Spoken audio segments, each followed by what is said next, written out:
ಕೇಳ್ಕೊತೀನಿ. Hello guys, welcome back. ಸುಮಾರು ದಿನ ಆದ್ಮೇಲೆ ಬ್ಲಾಗ್ ಮಾಡ್ತಾ ಇದ್ದೀನಿ. ಆಲ್ಮೋಸ್ಟ್ ಒಂದು 6 ತಿಂಗಳೇ ಆಗಿತ್ತು ಅಂತ ಅನ್ಕೊಳ್ಳಿ ಬ್ಲಾಗಿಂಗ್ ಮಾಡಿ. ಸೊ ಪರ್ಸನಲ್ ರೀಸನ್ಸ್ ಇಂದ ಮಾಡಕ್ ಆಗಿರ್ಲಿಲ್ಲ ಅನ್ಫಾರ್ಚುನೇಟ್ ಆಗಿ. ಬಟ್ ಅದೇ ಎಲ್ಲೂ ಹೋಗೇ ಇರ್ಲಿಲ್ಲ, ತುಂಬಾ ಕಮಿಟ್ಮೆಂಟ್ಸ್ ಇದ್ದಿದ್ರಿಂದ ಹೋಗಕ್ ಆಗಿರ್ಲಿಲ್ಲ. ಈಗ ಮತ್ತೆ ಹೊರಡ್ತಾ ಇದೀವಿ. ಎಲ್ಲಿ ಹೋಗ್ತಾ ಇದೀವಿ, ಏನ್ ವಿಶೇಷತೆ ಅಂತ ಅಂದ್ಬಿಟ್ಟು ಹೋಗ್ತಾ ಹೋಗ್ತಾ ತಿಳಿಸ್ಕೊಡ್ತೀನಿ. ಈಗ ಈ ಮುಂಚೆ ಏನಾಗಿದೆ ಅಂತ ಅಂದ್ಬಿಟ್ಟು ಈಗ ಮುಂದೆ ನೋಡ್ತೀರಾ ನೀವು. ಈಗ ನಮ್ಮ ಏರಿಯಾ ಪೆಟ್ರೋಲ್ ಬಂಕಲ್ಲಿ ಇದ್ದೀವಿ ನೋಡಿ. ಈಗ ಫುಲ್ ಟ್ಯಾಂಕ್ ಮಾಡಿಸ್ತಾ ಇದ್ದೀನಿ. ನೋಡಿ, ಕ್ಲೋಸ್ ಟು ಒಂದು 3,500 4,000 ಹಿಡಿಯುತ್ತೆ ನಮ್ಮದು ಗಾಡಿ ಫುಲ್ ಟ್ಯಾಂಕು. ನೋಡೋಣ ಎಷ್ಟು ಹಿಡಿಯುತ್ತೆ. ಈಗ ರಿಸರ್ವ್ ಬಿದ್ದಿತ್ತು ಆ್ಯಕ್ಚುಲಿ. ಟಾಪ್ ಅಪ್ ಮಾಡಬೇಕಾ? ಮಾಡಿ ಟಾಪ್ ಅಪ್ ಮಾಡಿ ನೋಡೋಣ. ನೋಡಿ, ನಾನು ಹೇಳ್ದಂಗೆ 4,500 ರೂಪಾಯಿ ಫುಲ್ ಟ್ಯಾಂಕು ನನ್ನ ಗಾಡಿ. ಅದ್ರ ಮೇಲೆ ಈಗ ಟಾಪ್ ಅಪ್ ಮಾಡಿಸ್ತಾ ಇದ್ದೀನಿ. ಅಣ್ಣ ಆಗುತ್ತೆ ಅನ್ಸುತ್ತೆ ನೋಡಿ, ಬನ್ನಿ. ಆಯ್ತದ ಟ್ಯಾಪ್ ಬಿಡಿ. 4,700 ಆಗಿದೆ ಫುಲ್ ಟ್ಯಾಂಕ್.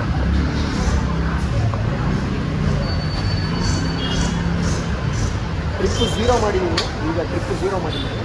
ಎಷ್ಟು ಕಿಲೋಮೀಟ್ರ್ ಬರುತ್ತೆ, ಏನು ಡೀಸಲ್ಲು, ಎಷ್ಟು ಮೈಲೇಜ್ ಬರುತ್ತೆ ನೋಡಿ. 10,700 ರೂಪಾಯಿ.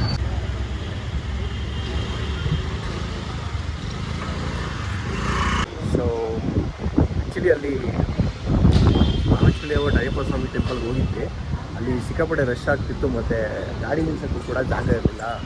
ಹಾಗಾಗಿ ನಮ್ಮಮ್ಮನ್ನ ಅಲ್ಲೇ ಬಿಟ್ಟು ಇರುಮುಡಿ ಕಟ್ಟಿಸ್ಕೊತ ಹೇಳಿ ಇಲ್ಲಿ ನಾನು ವೆಂಕಟೇಶ್ವರ ದೇವಸ್ಥಾನಕ್ಕೆ ಬಂದೆ. ಇಲ್ಲೇ ಪಕ್ಕದಲ್ಲೇ ಇದೆ, ಮಹಾಲಕ್ಷ್ಮಿ ಲೇಔಟ್ ಟೆಂಪಲ್ ಪಕ್ಕದಲ್ಲೇ ಇದೆ. ಸೊ ಇಲ್ಲಿಗೆ ಬಂದೆ ನಾನು. ಸೊ ಇಲ್ಲಿ ಮುಗಿಸ್ಕೊಂಡು ಅಲ್ಲಿ ಹೋಗೋ ಅಷ್ಟರಲ್ಲಿ ಕರೆಕ್ಟ್ ಇರುತ್ತೆ ಅಂತ ನೋಡಿ. ಆಗಲೇ ದರ್ಶನ ಸ್ಟಾರ್ಟ್ ಆಗಿದೆ. ಹೋಗ್ಬಿಟ್ಟು ಒಂದು ವಿಸಿಟ್ ಹಾಕ್ಕೊಂಡು ಆಮೇಲೆ ಇಲ್ಲಿಂದ ಅಲ್ಲಿಗೆ ಹೋಗಿ ಅಲ್ಲಿಂದ ಬರೋಣ. ನೋಡಿ ಎಷ್ಟು ಸಿಕ್ಕಾಪಟ್ಟೆ ರಶ್ ಇದ್ದಾರೆ ನೋಡಿ.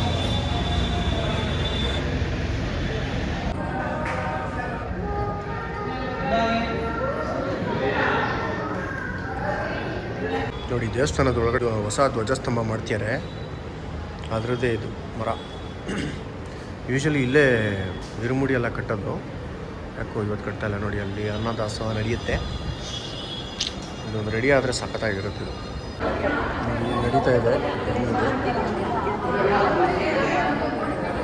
ಇಲ್ಲೇ ದೇವಸ್ಥಾನದಲ್ಲೇ ಮಾಡ್ತೀವಿ.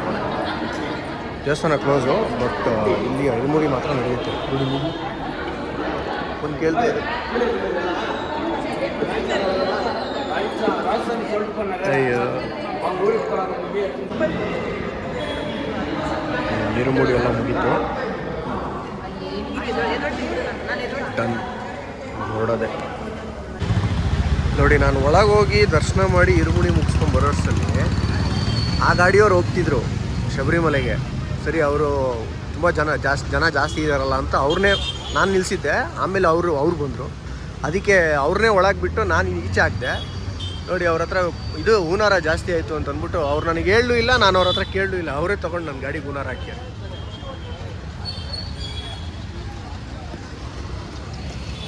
What you do will come back to you ಅಷ್ಟೇ. ನೀವು ಒಳ್ಳೇದು ಮಾಡಿದ್ರೆ ಒಳ್ಳೇದು ವಾಪಸ್ ಬರುತ್ತೆ ನಿಮಗೆ.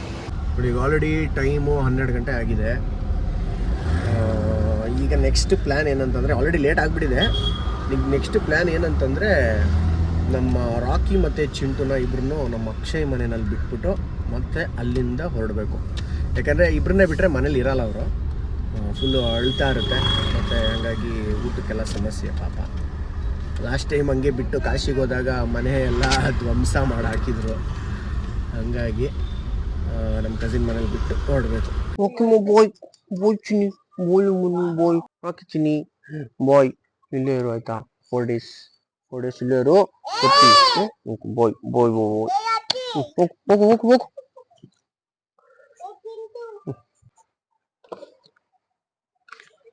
2 ಕಾಲ್ ಆಗಿತ್ತು ನಾನು ನಮ್ಮ ಕಸಿನ್ ಮನೆ ಬಿಟ್ಟಾಗ. ಅಲ್ಲಿ ಹೋಗೋಷ್ಟರಲ್ಲಿ ಒಂದು 12:30, ಆಲ್ಮೋಸ್ಟ್ ಒಂದು 12:30 ಹತ್ರ ಆಗಿತ್ತು. ಅಲ್ಲೊಂದು 1.5 hour ಟೈಮ್ ವೇಸ್ಟ್ ಆಗೋಯ್ತು. ಆಮೇಲೆ ತಿಂಡಿ ಎಲ್ಲ ಮಾಡಿ ಮತ್ತೆ ಇನ್ನೊಂದ್ ಸ್ವಲ್ಪ ಎಲ್ಲ ಲಗೇಜ್ ಎಲ್ಲ ತಗೊಳೋದಿತ್ತು, ಅದನ್ನೆಲ್ಲ ತಗೊಂಡು ಅಂದ್ರೆ ಇದು ಆ, ಊಟಕ್ಕೆ ವ್ಯವಸ್ಥೆಗೆ ಅದಕ್ಕೆಲ್ಲ ಟೈಮ್ ಆಗೋಯ್ತು ಸ್ವಲ್ಪ. ಈಗ ಸೊ ಇಲ್ಲಿಂದ ಹೊರಡ್ತಿರೋದು ಎಲ್ಲಿಗೆ ಅಂತಂದ್ರೆ BR ಹಿಲ್ಸ್, ಬಿಳಿಗಿರಿ ರಂಗನ್ ಬೆಟ್ಟ. ಲಾಸ್ಟ್ ಟೈಮೇ ಪ್ಲಾನ್ ಮಾಡಿದ್ವಿ ಬಿಳಿಗಿರಿ ರಂಗನ್ ಬೆಟ್ಟ ಹೋಗ್ಬೇಕು ಅಂತ, ಬಟ್ ಅನ್ಫಾರ್ಚುನೇಟ್ಲಿ ಆಗಿರ್ಲಿಲ್ಲ. ಬಟ್ ಈ ಸರಿ ಇದೊಂದು ಬೇರೆ ರೂಟ್ ತಗೋಣ ಅಂತ ಅಂದ್ಬಿಟ್ಟು BR ಹಿಲ್ಸ್ ಹೋಗ್ತಾ ಇದೀವಿ ಈಗ. ಸೊ BR ಹಿಲ್ಸ್ ಇಂದ ಎಲ್ಲಿಗೆ ಅಂತ ಅಂದ್ಬಿಟ್ಟು ಮುಂದೆ ಅಲ್ಲಿಗೆ ಹೋದ್ಮೇಲೆ ತಿಳಿಸ್ತೀನಿ. ಯಾಕಂದ್ರೆ 2 ಪ್ಲಾನ್ ಇದೆ. ಇಲ್ಲ ಕೊಯಂಬತ್ತೂರ, ಇಲ್ಲ ಅಂತಂದ್ರೆ MM ಹಿಲ್ಸ್, ಇಲ್ಲ ಅಂತಂದ್ರೆ ಈರೋಡ. ಸೊ ಒಂದ್ ಮೂರ್ ಆಪ್ಷನ್ಸ್ ಇದೆ, ಯಾವ್ದ್ರಲ್ಲಿ ಹೋಗ್ಬೇಕು ಅಂತ ಅಂದ್ಬಿಟ್ಟು ಹೋಗ್ತಾ ಹೋಗ್ತಾ ನಿಮ್ಗೆ ಹೇಳ್ತೀನಿ, ಬನ್ನಿ. ವೆದರ್ ಅಂತೂ ಸೂಪರ್ ಆಗಿದೆ, ನಾಟ್ ಟೂ ಸನಿ. ಮಳೆ ಬರೋ ತರ ಇದೆ, ಕ್ಲೌಡಿ ಆಗಿದೆ, ಬಟ್ ಮಳೆ ಏನು ಬರುತ್ತಾ ಇಲ್ವಾ ಸ್ವಲ್ಪ ಡೌಟ್ ಇದೆ, ಗೊತ್ತಿಲ್ಲ. ನೋಡಿ ಹಂಗೆ ಹೇಳ್ತಿದಂಗೆನೆ ಹನಿ ಸ್ಟಾರ್ಟ್ ಆಗೋಯ್ತು ನೋಡಿ.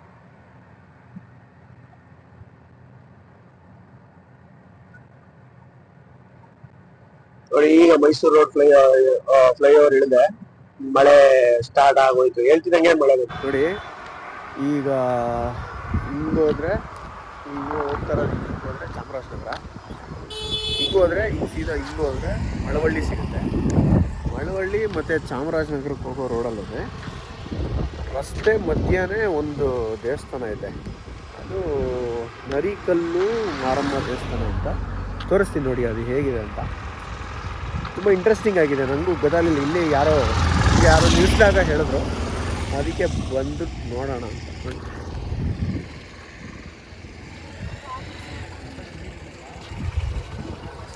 ನೋಡ್ಕೊಂಡು ನಿಂತ್ಕೊಳ್ಳಿ.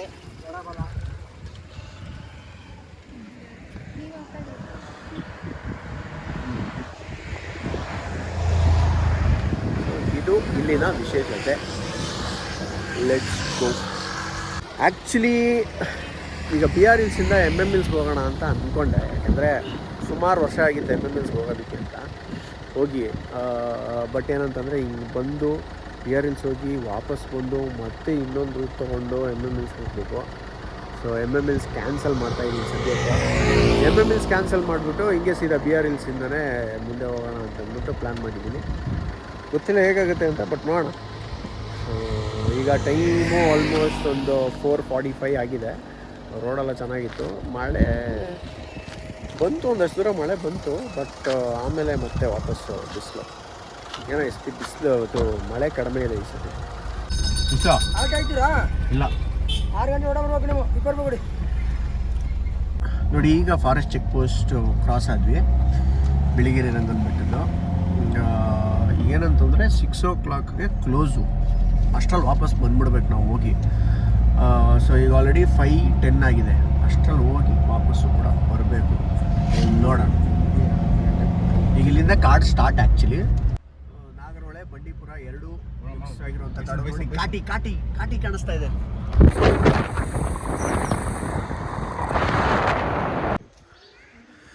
ನೋಡಿ ಫೈನಲಿ ಬಂದಿದ್ದೀವಿ ಬಿಳಿಗಿರಿ ರಂಗನಾಥ ಸ್ವಾಮಿ ಬೆಟ್ಟಕ್ಕೆ. ಸೊ ಇಲ್ಲಿಗೆ ಬಂದಿದ್ದೀವಿ ಅಂತಂದಮೇಲೆ ಇಲ್ಲಿನ ಒಂದು ಹಿಸ್ಟ್ರಿನ ತಿಳ್ಕೊಳ್ಳೇಬೇಕಲ್ವ, ಅದನ್ನು ನಾನು ನಿಮಗೆ ಇವತ್ತು ಹೇಳ್ತಾ ಹೋಗ್ತೀನಿ. ಸೊ ಇಲ್ಲಿನ ನಂಬಿಕೆ ಏನಂತಂದರೆ, ಐ ಮೀನ್ ಈಗ ರಂಗನಾಥ ಸ್ವಾಮಿ ನಿಂತಿರೋದು ನೋಡೋದು ನೀವು 2 ಕಡೆ. ಅದು ಒಂದು ಮಾಗಡಿ ರಂಗನಾಥ ಸ್ವಾಮಿ ಮತ್ತು ಇನ್ನೊಂದು ಇದು ಬಿಳಿಗಿರಿ ರಂಗನಾಥ ಸ್ವಾಮಿ. ಇನ್ನು ಮಿಕ್ಕಿದ ಎಲ್ಲ ಕಡೆನೂ ರಂಗನಾಥ ಸ್ವಾಮಿ ಮಲ್ಕೊಂಡೇ ಇರ್ತಾರೆ. ಇದು ಒನ್ ಆಫ್ ದಿ ಸ್ಪೆಷಾಲಿಟಿ ಇಲ್ಲಿ. ಸೊ ಇಲ್ಲಿನ ಕಾಡು ಜನರು ರಂಗನಾಥ ಸ್ವಾಮಿ ಅವರ ವಾಡಿಯ ಒಂದು ಹುಡುಗಿನ ಮದುವೆ ಆದರು ಅಂತ ಅಂದ್ಬಿಟ್ಟು ಅವ್ರ ಕನಸಲ್ಲಿ ಬಂದಿರುತ್ತೆ. ಹಾಗಾಗಿ ಇಲ್ಲಿ ಈ ರಂಗನಾಥ ಸ್ವಾಮಿನ ಇಲ್ಲಿ ಜನ ರಂಗಭವ ಅಂತ ಕರೀತಾರೆ. ಭವ ಅಂದರೆ ಭಾವ ಅಂತೀವಲ್ಲ, ಆ ಥರ. ಸೊ ರಂಗಭವ ಅಂತ. ಇನ್ನೊಂದು ಸ್ಪೆಷಾಲಿಟಿ ಏನಂತಂದರೆ 3 ವರ್ಷಕ್ಕೊಂದ್ಸತಿ ಇಲ್ಲಿ ಜಾತ್ರೆ ನಡೆಯುತ್ತೆ. ಈ ಜಾತ್ರೆಯಲ್ಲಿ ಏನು ನಡೆಯುತ್ತೆ ಅಂತಂದರೆ 2 ಊರಿನವರು ಒಂದೊಂದು ಚಪ್ಪಲಿನ ಮಾಡ್ಕೊಂಡು ಬರ್ತಾರೆ ದೇವರಿಗೆ. 2 ಊರಿನವರು ಒಂದೊಂದು ಚಪ್ಪಲಿ ಮಾಡ್ಕೊಂಡು ಬರ್ತಾರೆ. ಮಾಡ್ಕೊಂಡು ಬಂದು ಅವತ್ತಿನ ರಾತ್ರಿ ಅಲ್ಲೇ ಉಳ್ಕೊತಾರೆ. ನೆಕ್ಸ್ಟ್ ಡೇ ಆ ಚಪ್ಪಲಿನ ಚೆಕ್ ಮಾಡಿದಾಗ ಈದರ್ ಸ್ಕ್ರ್ಯಾಚೋ ಇಲ್ಲಾಂದರೆ ಒಂದು ಸ್ವಲ್ಪ ಸವ್ದಿರೋದೋ ಏನಾದರೂ ಒಂದು ಕಾಣಿಸುತ್ತೆ.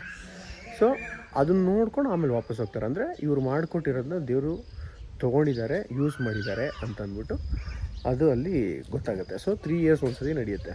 ಸೊ 3 ಇಯರ್ಸ್ ಒಂದ್ಸತಿ ಚಪ್ಪಲಿ ಚೇಂಜ್ ಮಾಡ್ತಾರೆ. ಇದು ಒಂದು ಇಲ್ಲಿ ಸ್ಪೆಷಾಲಿಟಿ ಇರುವಂಥದ್ದು. ಈಗ ದೇವಸ್ಥಾನ ಕ್ಲೋಸ್ ಆಗಿದೆ, ಪ್ರಾಬಬಲಿ ಕೊನೆ ಮಂಗಳಾರತಿ ಇರಬೇಕು, ಹಾಗಾಗಿ ಅಲಂಕಾರ ಮಾಡ್ತಿದ್ದಾರೆ ಅಂತ ಅನಿಸುತ್ತೆ. ನೋಡೋಣ ದರ್ಶನ ಸಿಗುತ್ತಾ ಅಂತ ನೋಡೋಣ. ಬಟ್ ಹೊರಗಡೆ ಹೋಗಿ ತೋರಿಸ್ತೀನಿ ನಿಮಗೆ. ನೋಡಿ, ಎಕ್ಸ್ಟ್ರಾಡ್ನರಿ ಆಗಿದೆ ಮಾತ್ರ ವೆಸ್ಟರ್ನ್ ಘಾಟ್ಸು. ನಾವೇನು ಹಿಮ್ಮತ್ ಗೋಪಾಲ ಸ್ವಾಮಿ ಬೆಟ್ಟದಲ್ಲಿ ನೋಡ್ತೀವಲ್ಲ ಅದೇ ರೀತಿ ಇದೆ, ತೋರಿಸ್ತೀನಿ ಬನ್ನಿ. ಮತ್ತು ಇನ್ನೂ ಒಂದು ವಿಶೇಷತೆ ಏನಂತಂದರೆ, ನೀವು ಯಾವುದೇ ರಂಗನಾಥ ಸ್ವಾಮಿನ ನೋಡಿದ್ರೂ ಅವ್ರ ಹತ್ರ ಬಾಕು ಇರೋಲ್ಲ, ಅಂದರೆ ಈ ಚಾಕು ಅಂತಾರಲ್ಲ ಆ ಥರ ಇರೋಲ್ಲ. ಆದರೆ ಈ ದೇವರಲ್ಲಿ ಆ ಬಾಕುನ ಹಿಂಗೆ ಸಿಕ್ಸಿರ್ತಾರೆ, ನೀವು ನೋಡ್ಬೋದು ಇಲ್ಲಿಗೆ ಬಂದಾಗ. ಯಾಕೆ ಅಂತಂದರೆ ಅದು ಇಲ್ಲಿನ ಕಾಡನ್ನು ಗಸ್ತು ತಿರುಗ್ತಾರೆ ಅನ್ನೋದು ಇಲ್ಲಿನ ನಂಬಿಕೆ, ಹಾಗಾಗಿ ಬಾಕುನ ಇಟ್ಕೊಂಡಿರ್ತಾರೆ. ಸೊ ಅದೊಂದು ವಿಶೇಷತೆ. ಬೇರೆ ಇನ್ನೆಲ್ಲೂ ಯಾವುದೇ ರಂಗನಾಥ ಸ್ವಾಮಿ ದೇವಸ್ಥಾನದಲ್ಲೂ ಕೂಡ ಯಾವುದೇ ರಂಗನಾಥ ಸ್ವಾಮಿಗೆ ಬಾಕು ಇಟ್ಟಿರೋಲ್ಲ. ಇದನ್ನೊಂದು ಸತಿ ಬಂದಾಗ ನೀವು ಗಮನಿಸಿ. ನೋಡಿ ಹೆಂಗಿದೆ ಕಾಡಿಲ್ಲಿ, dead opposite. This is the view. ನೋಡಿ,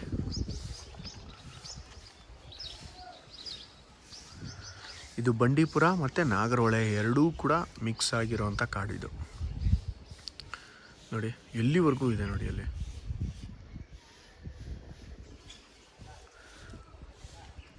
ಬ್ಯೂಟಿಫುಲ್ ಆಗಿದೆ.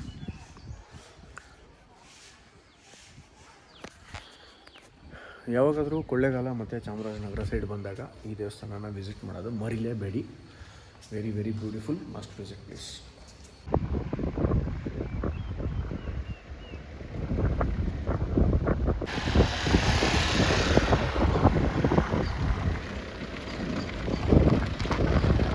ನೋಡಿ ಆನೆ ನೋಡಿ ಎರಡಿದೆ.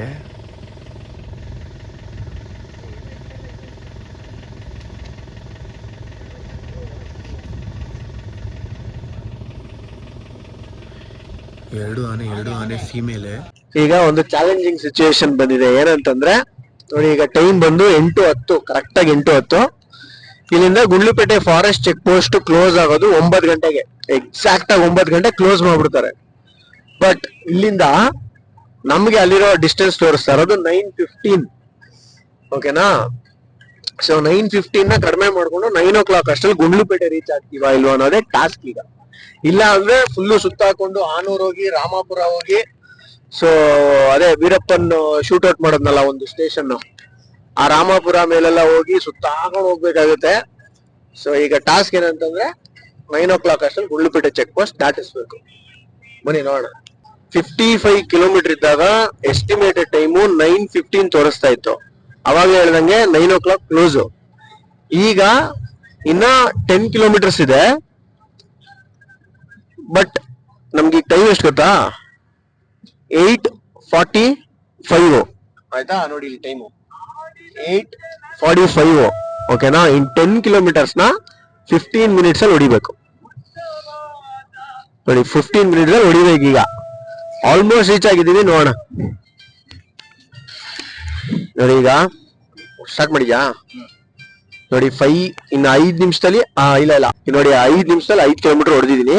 ಇನ್ನೇನ್ ಸಿಕ್ತು ನೋಡೋಣ ಬನ್ನಿ, ಈಗೇನ್ ಪಾಸ್ ಆಗ್ತೀವಾ ಇಲ್ವಾ ಅಂತ ಅಂದ್ಬಿಟ್ಟು ಅಂತ. ನೋಡಿ ಆಲ್ಮೋಸ್ಟ್ ನಾನು ಸ್ಟಾರ್ಟ್ ಮಾಡಿದಾಗ 9:15 ಇತ್ತು, 8:50ಗೆ ಇಳಿಸಿದೀನಿ. ಸೊ ಆಲ್ಮೋಸ್ಟ್ 25 ಮಿನಿಟ್ಸ್ ಇಳಿಸಿದೀನಿ. ನೋಡೋಣ ಈಗ ಚೆಕ್ ಪೋಸ್ಟ್ ಪಾಸ್ ಆಗ್ತೀವಾ ಇಲ್ವಾ ಅಂತ, ಚಾಲೆಂಜ್ ಕಂಪ್ಲೀಟ್ ಮಾಡ್ತೀವಾ ಇಲ್ವಾ ಅಂತ ನೋಡೋಣ ಬನ್ನಿ. ಚೆಕ್ ಪೋಸ್ಟ್ ನೋಡಿ, ಚೆಕ್ ಪೋಸ್ಟ್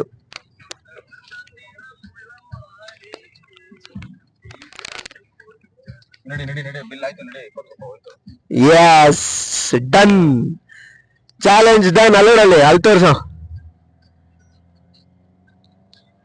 ಕ್ರಾಸ್ 9:15 ಇದನ್ನ 8:51 ಇಳಿಸಿದೀನಿ. ಎಕ್ಸ್ಟ್ರಾರ್ಡಿನರಿ ಎಕ್ಸ್ಪೀರಿಯನ್ಸ್ ಇದು ಮಾತ್ರ.